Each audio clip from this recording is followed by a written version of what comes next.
Hello folks, thank you for coming to the House of Banelord. Let me ask you something. Have you ever wondered why you do the things you do? Like for example, maybe why do you smoke, why do you watch TV, why do you waste time when you could do so many productive things? Well, the fact that you're even coming to this channel to wanting to better your life, I believe that's the first step. But just to let you know, for you to understand to how to go forward, you need to understand what the process is. Before you look at any motivations, well, you can do all you want. You can look at motivation, speeches, and what have you. But it doesn't really change the fact that we are almost like are governed by a very specific set of instructions. Almost like, think about yourself as a computer. And within that computer, you have an OS system. And that's permanent, okay? This is the most basic of languages. And basically, that is your habit, the power of habit.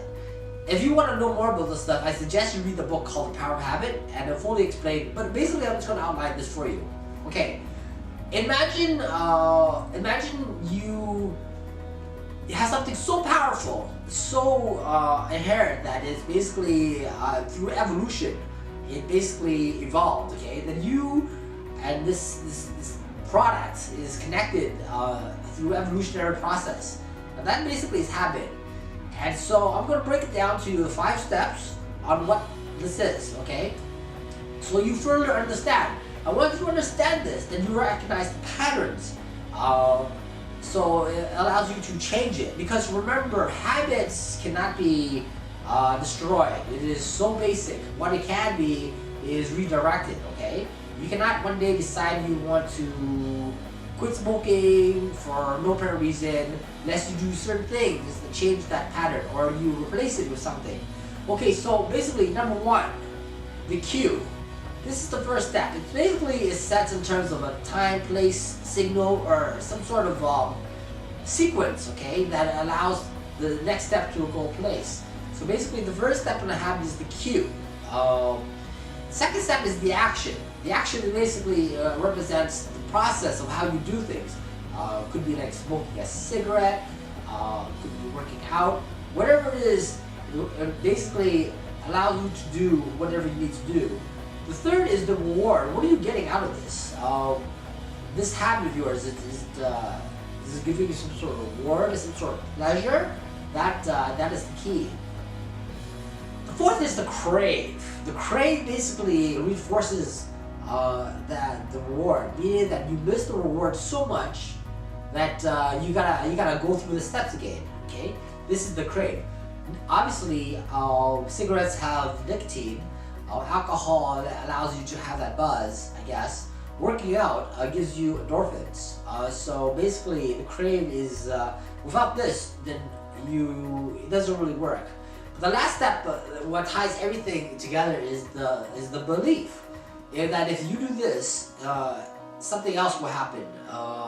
If you do this, this result will occur. For example, if you smoke, maybe you might think it's cool. Maybe the fact that you don't have an appetite or something, so you have weight issues or what have you. Or it's the same thing when you think about eating excessively. Sugar makes you feel good.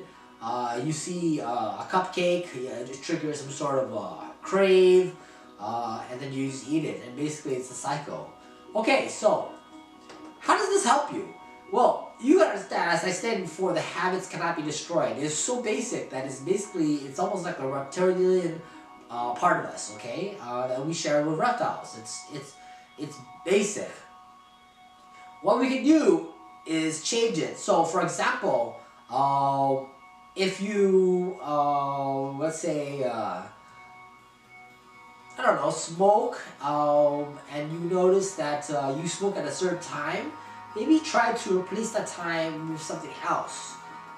Or instead of smoking a cigarette, maybe you were to run. I know that sounds ridiculous, but it's somewhat. Basically, what I'm saying to you is you have to acquire a new obsession. And if that obsession is beneficial, then slowly over time you can change it. If you need to know more about this stuff, please feel free to check out the internet or YouTube this, or again read that book, A Power Habit. I'll just give you the simple outlines and to basically bring something that you might not even look at. Okay, so I suggest you do that, and if you have any questions, concerns, please feel free to write. My name is Tab, and thank you for watching the House of Banelord.